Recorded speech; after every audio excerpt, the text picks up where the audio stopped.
Are you confused about how to flirt with women? Do women lose interest and ghost you, or say, I'm just not feeling it? Well, you're about to become a master at flirting. In this video, I'm gonna give you the 6 levels of flirting so you know exactly what to say and do to make sparks fly. I'm dating coach and best-selling author Connell Barrett. I teach men how to flirt by being radically authentic. No creepy pickup artist tactics needed. And stick around to the very end, because after I share the 6 levels of flirting, I'm gonna show you how I went from level 1 to level 5 in one night and ignited fireworks with a former model. That's right, me, a ginger nerd who looks like Ron Weasley with a model. Miracles do happen. Let's dive in. Now first, let's look at level 0. Level 0 is guys who don't flirt at all, or they just have logical, analytical conversations with women. They trade information, and this just doesn't work because women aren't looking to go out and swap information with you. They're looking to go out and trade good emotions. So level 0 is just having logical, boring conversations or asking informational questions and making a woman feel like she is being interrogated in the back room of the NYPD. That's no good. So let's bust you out of level 0 and get you to level 1. Level 1 on the path to flirting mastery is play. Playing at love. That is literally the definition of flirting according to the Oxford English Dictionary. Flirting is playing at love. But most guys don't do this. Most guys ask a lot of logical questions, or they interrogate a woman, or they just swap that raw information. But here's what a first date or a text exchange or a conversation should look like. It should be playful. There should be some jokes cracked. Or maybe you have a staring contest. Or you talk about light, playful conversations. Basically, women are not looking to swap info, they're looking to play. So instead of asking informational questions like, how long have you played tennis? Or what college did you go to? Inject some play in there. You know, what do you love about tennis? Or what part of tennis makes you want to frickin' throw your racket? Injecting emotion helps create a playful, emotionally resonant vibe with women. And this works just because women want good emotions. Women are going out to feel the feels, not to feel the facts. Here's a quick story. When my girlfriend Jess and I were going through those first 3 or 4 dates, we had a date where we met at a park and we sat on a bench. And I said, let's have some fun, let's make this playful. And I noticed that all these strangers were walking past us, in front of us at the park. And I said to her, okay, the next man who crosses our eye line, he is your future husband. And who crosses her eye line but this guy who looked like Elvis Presley's twin brother? Big hunky guy with thick sideburns. And I said, oh my God, Jess, you're gonna be marrying Elvis. And then we switched the game, and the next woman who walked by was a gorgeous, attractive woman. And I said, look at my wife. My wife is way hotter than your future husband. It created a really fun, playful vibe. So when meeting or talking to a woman, think, how can I play? How can I have fun with her? Whether it's thumb wrestling or staring contests or playing 2 truths and a lie. Bottom line is, if she's having fun with you, she's gonna wanna see you again. Now, if you're only good at level 1, you're not yet flirting at a high level. You're basically a one-trick pony in a petting zoo. So let's get you to the next level of flirting. Here we go. Level 2 is making clear statements of romantic intent. Just using clear, simple language to let that woman know you like her or you're liking something about her. This is not what most guys do. Most guys hold back out of fear of being creepy or thinking they don't know what to say, so they don't even say the compliment. They don't tell the woman she's charming or sexy or interesting. They play it too cool, or they're afraid of coming off as creepy. Let me bust a myth for you right now. There is nothing creepy about letting a woman know that you like her. In fact, you know what's creepy? It's being on a date or being on a dating app and really liking a woman and not telling her, hiding your interest. That's creepy, or at the very least, it comes off as not interested or incongruent, and women love a guy who just tells it like it is. So what this looks like is following a simple dating philosophy that I give all my clients. I tell my guys, what you're thinking and feeling is what you're saying and doing. Speak your true, real, authentic thoughts. Why does this work? Women tend to like a guy who is clear, direct, and just tells it like it is. Think about bad boys. Think about assholes and so-called jerks who sometimes do really well with women. Why do they do so well with women? Because these guys, as bad as they might be as people, they are unfiltered. They tell it like it is, they speak the truth, and that's really attractive to a lot of women because a clear, direct guy conveys confidence, and confidence is always attractive. On my first date with my girlfriend, Jess, we ended up, after a quick drink at a bar, we went back to my apartment and had a nightcap on my rooftop. And we're standing on the rooftop, and I just looked into my heart and soul, and I said, what am I thinking about this woman? And I looked at her and I said, you know what's really sexy about you? You're so intelligent and you're so quick-witted. You're so funny. I'm usually the funny one on a date, I told her, but I'm just trying to keep up with you, and that's damn sexy. And she later told me that that made her melt, because I was that rare guy who said what he was thinking and feeling, and also I wasn't just praising her appearance, I was telling that I saw the inner beauty in her, and she loved it. So, level 2, flirting, follow this simple rule I give all my clients, and I want to give you. What you're thinking and feeling is what you're saying and doing. As long as it's G-rated. Don't be vulgar, but as long as it's real and genuine, it's hard to go wrong. Let's go to level 3, my personal favorite of all of these 6 levels. Here we go. Banter. Flirty banter. Playful back and forth that builds chemistry. This is so powerful, and most guys don't know how to do it, or they think that they have to do it at a really high level. But here's the great thing about banter. All you need to do is ask yourself, how do I banter with my friends and my family? And you can use the same concepts in dating. So this might look like teasing, sarcasm, conveying passion for something, or just nerding out about light topics. So think playful disagreements, accusing her of objectifying you, basically anything that is fun and light verbally is you bantering with that woman. Here's why this works.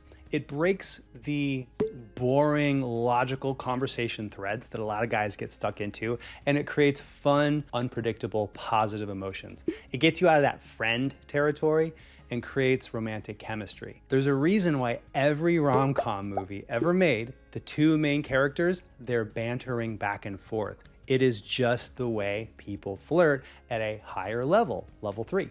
That's weird because I think that your friend Hannah is really sexy. Oh my God. You did not just say that. How old are you? What are you, lawyer?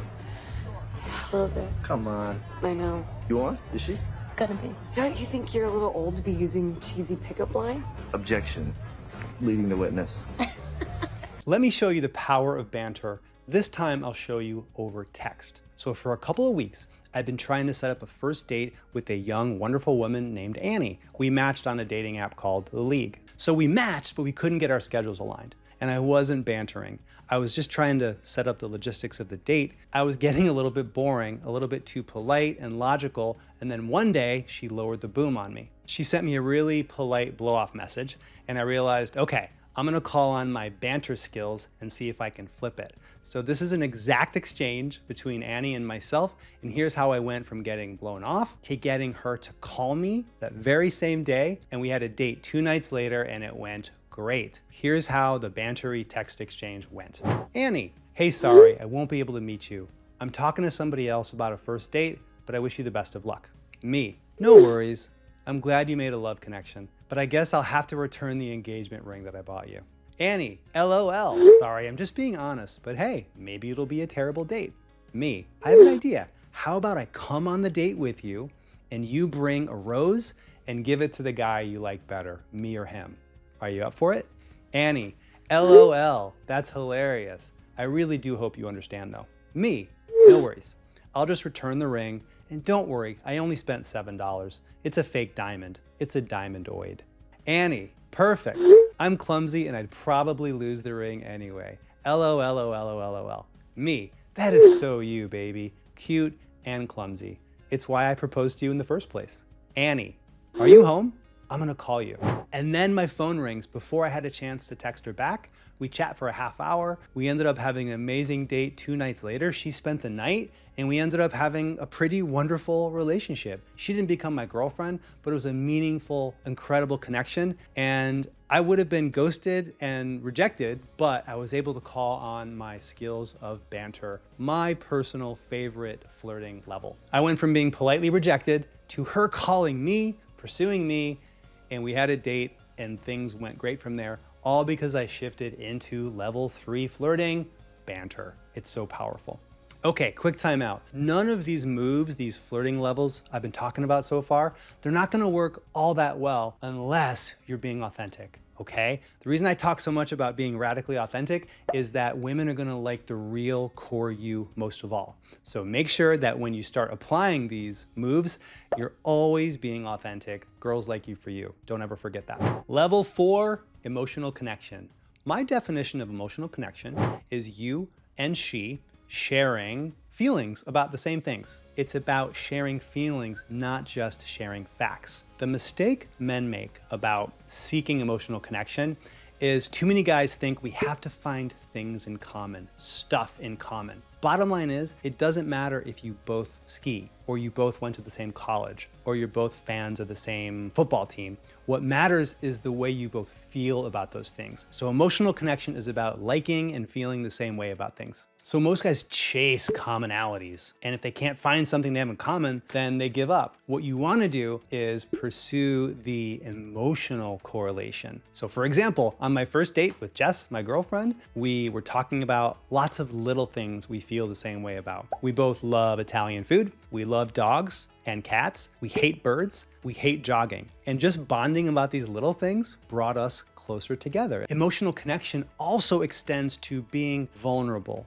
being less guarded. On almost every first date I had back when I was single, I would open up about something vulnerable. I told many women on first dates about my failed 9-week marriage. The marriage was over so fast, we fought for custody of the wedding cake. And I would talk about that on dates, and women saw how unguarded and real and vulnerable I was being, and that gave her the green light to also be vulnerable. And then we had 2 people being emotionally naked. And when 2 people are being emotionally naked with each other, that makes it more likely that those 2 people will be actually naked with each other. Why does this work? It works because part of what so many women want to feel on a date or getting to know a guy is the simple feeling of he gets me, he sees me, and I see and get him. And that's why emotional connection is an important part of flirting. And the brilliant thing about this is you don't have to have stuff in common. I once had a date with an incredible woman named Jennifer. Jennifer is much younger than me. She was in her mid-20s, I was in my mid-40s. We had nothing in common in terms of music. She's a painter, I'm not. We didn't like the same bands, the same TV shows. We had almost nothing in common, but we had something emotional in common. When I was a little kid, I was fat, I was chunky. I was, you know that little redheaded kid from the movie Goonies? I basically looked like that kid. And Jennifer, I learned on our date, was also the ugly duckling when she was in grade school, just like I was. She was like nerdy with braces and acne. I was chunky. So we emotionally connected about both of us being the nerdy, dorky kids from grade school. And I remember we literally started to move more closely to each other as she and I realized how we had that shared emotional commonality. I remember saying to her, look how sexy and hot we are now. And she and I moved closer, and that was our first kiss. So that emotional connection moved us toward that first kiss. That's the kind of emotional shift that can happen on a date when you find those emotional commonalities. All right, so what have we learned so far? Level 1 is about play. Level 2, clear statements of romantic intent. Level 3 is about banter, and level 4 is about emotional connection. Now, have you noticed something? Have you noticed that these levels aren't totally random? They're roughly chronological in terms of how this might play out on a date. This is how a great date naturally unfolds, right? You start with fun, you express that interest, a compliment along the way, you build some tension with some banter, then you emotionally connect. I'm not just giving you random flirting tips to throw against the wall like a bunch of spaghetti. I'm giving you the arc of flirtatiousness on a date in addition to these 6 levels. This brings us to level 5, physical and nonverbal expressiveness. You know what physical expressiveness is, right? In addition to that, we also want to incorporate nonverbal expressiveness. So that's eye contact, the right kind of eye contact, and also the way you use your voice, the way you use your body. All of this helps you create that romantic spark with women. Here's what you're doing wrong right now, probably. You're probably afraid to make physical moves. Most men are, because you don't want to seem creepy, and I get it. You don't want to be some guy pawing at women. But remember, you're on a date or a dating app or in some kind of dating context. Not touching at all is weirder than being physically expressive in some way. We're human. We touch, we express ourselves, we use our voice, our eye contact. It's part of what makes us human. So here's what a lot of guys do on a date. They just sit there, literally, figuratively, sitting on their hands, and very polite, very safe. And what I'm doing now, this is just what the friend zone looks like. Okay? You don't want to be that guy. You want to be expressive physically. You want to allow your physical expressiveness to gradually move forward on a date. So the way it should look is you meet her, you say hello, give her a hug, hello. 10 minutes into the date, you might give her a high five. As you make a point, you touch her shoulder and you're noticing if and how much she touches you back. This is a dance and you're both dancing. You lead, she follows, and you want to let that physical expressiveness escalate. Let me tell you about my client, Trevor. He came to me because he got stuck in the friend zone like 10 straight times. So he hired me and I coached him on how to be physically expressive with his voice and body so that he could get out of the friend zone. He had a first date with a woman named Becca and he hugged her hello. 15 minutes later, he made a point, he touched her arm, touched her knee as he was expressing himself, and then she started to touch him back. He brushed the hair out of her eyes at one point. She straightened his tie. At one point, she threw her leg up over his leg and they looked like a couple sitting in the bar. This is only 60 minutes into the date. And it escalated to her sitting on his lap and they had a hot, sexy makeout right there in the bar. Not a bad first date, considering he had just been friend zoned 10 times in a row. That's what gradual physical escalation looks like. Here's another story I have to share with you. I once had a first date with a woman I met in LA. I was in Venice, California on a patio overlooking the Pacific, and I was with Vanessa, our first date. And I remember I was getting really good at that point at eye contact. And I was just feeling really attracted to her, both emotionally and sexually. And at one point as she was talking and I'm listening and I'm giving her like a really wolfish, masculine expression as I listened to her. And she started to get a little bit excited in a good way. And she said to me, "You're looking at me like I'm dessert." About 20 minutes later, we leave the venue and walk to my hotel. As we're in the hallway to my hotel, she starts taking off her top. I'd never had that happen before. She was actually taking her clothes off in the hallway before we even got to my hotel room. I'm not saying that to try to be impressive. I'm trying to impress upon you the power of what you can make a woman feel when you look at her with real, authentic sexual desire at the right time on the date. 2 important warnings. First of all, this physical calibration, it must be mutual, right? The idea here is that you go first, but she is following your lead. So notice you touch her, does she touch you back? You brush the hair out of her eyes, does she touch you back? You start using your eye contact and voice in a sexy way, does she do it back? It should be mutual. It shouldn't just be you doing it at her. The second caveat is understand something. Not every woman wants physical touch on a first date. So don't listen to the male pickup-y toxic coaches who say you must always break the touch barrier. The truth is, you certainly want to introduce the possibility of it, but some women don't want physical touch at all. And so you find out if she's one of the women who likes it or one who doesn't, and then you behave accordingly, okay? So don't go from zero touch to octopus arms. It's a slow calibration and noticing how she's feeling as you go. All right, let's look at the final level. This is mastery. Level 6, integration and calibration. What does that mean?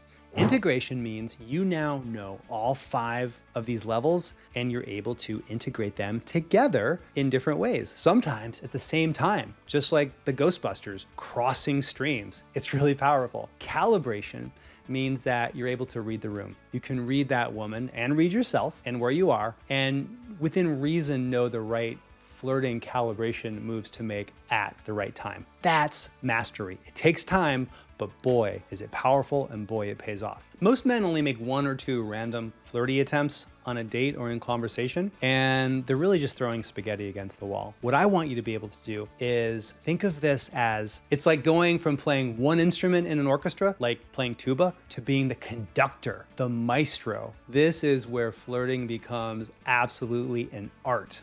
So mastery is about knowing all the core ways to flirt, those 5 levels that we already talked about, and being able to read her and make the right moves in a respectful win-win way that she wants you to make. That's level 6, that's flirting mastery. Let me tell you about the night I went from level 1 to level 5 pretty much instantly. I'm on a first date with a woman named Rachel, a former model, 5'10", absolutely stunning, classy, just a dynamite person as well as being beautiful. We went to a rooftop lounge and we're sitting on a couch together, and I was staying in my comfort zone. I was staying in playful conversation mode, basically level 1, and then jumping up now and then to level 3, which is playful banter. But that's my safety zone. I know those zones really well, and it wasn't really working on the date. I could feel myself slipping into the friend zone. Rachel's on her phone. It was going fine, the date, but I was really close to friend zone city. Then this happened. She says, "Hey, excuse me, I'm gonna use the ladies' room." She walks away. As she's walking away, I look at her and I get so turned on by her sexy, amazing walk. And I said to myself, wow, that is the sexiest walk I've seen in years. And then I realized, tell Rachel that when she comes back. She returns, sits next to me, and I throw my arm over her shoulder. I lean in and I whisper in her ear, "You have the sexiest walk I have seen in years." So what I'm doing in that moment is I'm using a clear statement of intent, and I'm using a physical escalation move with my arm over her shoulder, and I'm also using my voice in a sexy, breathy way. And by the way, this was all genuine. I was really feeling this. It was a move, but it was completely authentic. It was completely real. Rachel instantly melts into me. She puts her hand on my chest and she purrs a little bit and says, "Oh yeah, well, I used to do some modeling and I know how to walk." And then I said, "You're damn right you know how to walk. In fact, I'm trying to behave myself tonight, but you're making it very hard." And I stressed that word. I'm bringing in banter, a double entendre, double use of the word hard. And she threw her head back and laughed at my bantery joke. And she said, "Do you talk to everybody like this?" And I said, "I only talk to women like this when they're as sexy and incredible as you are." And then we kissed. And this all happened in under 30 seconds. Basically, I took 3 of these levels and combined them. I realized banter wasn't enough for her. Let's try something else. And in one fell swoop, I did clear statements of romantic intent, physical escalation plus nonverbal, and I threw in a little banter, which she loved.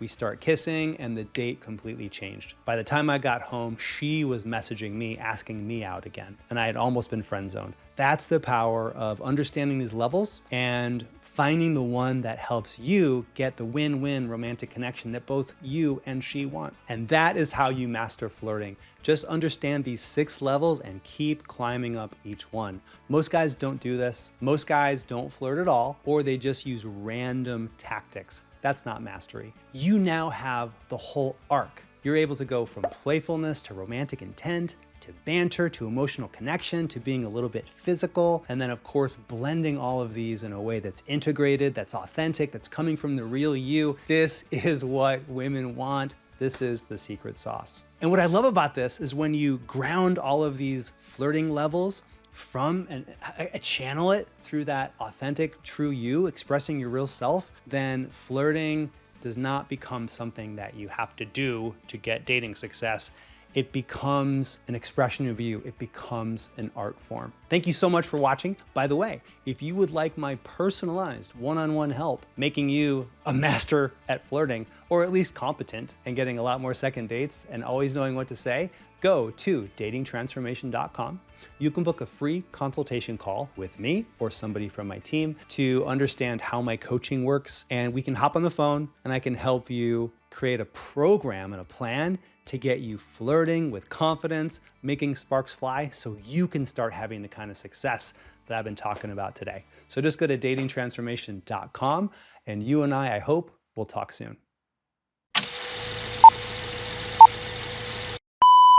Here we go. Guess what? We have a guest appearance. Woo! Hey, baby. Who's fluffy and a ginger? Woo! Hot coffee on a hot day. Isn't that a nice sound? Okay. Woo! I'm usually, whoops, and nonverbal. Oh, sorry. I keep screwing up. Problem is there's no scotch in my cup. That's why I keep screwing it up. You just had to get sober. It allowed the emotion. And I'm also using my voice, make sure this is recording.